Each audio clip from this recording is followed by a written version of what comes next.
भगवान श्री कृष्ण के देह त्याग की कथा केवल एक मृत्यु की घटना नहीं, बल्कि कर्मों के चक्र और दैवीय लीला के समापन का एक विस्तृत अध्याय है। इस कथा की गहराई को समझने के लिए हमें उन कारणों की तह तक जाना होगा जिन्होंने इस अंत की भूमिका रची।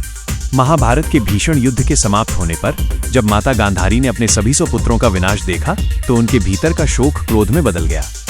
उन्होंने श्री कृष्ण को अपनी दिव्य शक्तियों का सही उपयोग न करने का दोषी ठहराते हुए श्राप दिया कि आज से ठीक 36 वर्ष बाद तुम्हारा कुल भी इसी तरह आपस में लड़कर समाप्त हो जाएगा और तुम स्वयं एक साधारण मनुष्य की भांति असहाय होकर वन में मारे जाओगे। श्री कृष्ण ने मुस्कुराते हुए इस श्राप को स्वीकार किया, क्योंकि वे जानते थे कि यदुवंशियों का अहंकार इतना बढ़ चुका है कि वे अब पृथ्वी के लिए भार बन चुके हैं। जैसे जैसे समय बीता, द्वारका में अधर्म और विलासिता बढ़ने लगी। एक बार श्री कृष्ण के पुत्र सांब ने ऋषियों के साथ उपहास किया, जिससे क्रोधित होकर ऋषियों ने यदुवंश के विनाश का श्राप दे दिया। इस श्राप के कारण सांब के शरीर से एक लोहे का मूसल उत्पन्न हुआ। राजा उग्रसेन ने उस मूसल को चूर्ण करवाकर समुद्र में फेंकवा दिया ताकि विनाश टाला जा सके। लेकिन उस चूर्ण से समुद्र के किनारे एरका नाम की घास उगाई, जो लोहे के समान कठोर थी।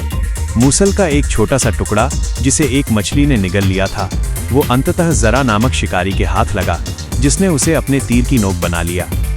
36 वर्ष बीतने पर यदुवंशी प्रभास क्षेत्र में एकत्रित हुए। वहां मदिरा के नशे में विवाद इतना बढ़ गया कि उन्होंने उसी एरका घास को उखाड़कर एक दूसरे पर हमला करना शुरू कर दिया।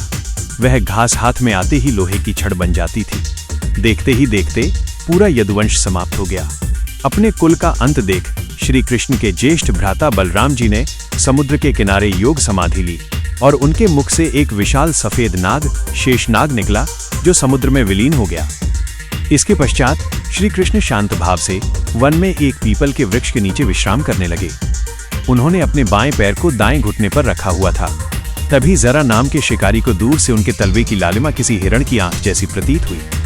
उसने निशाना साधकर अपना वो विषैला तीर छोड़ दिया। तीर लगते ही जब शिकारी पास पहुंचा और उसने भगवान को देखा तो वो व्याकुल होकर क्षमा मांगने लगा।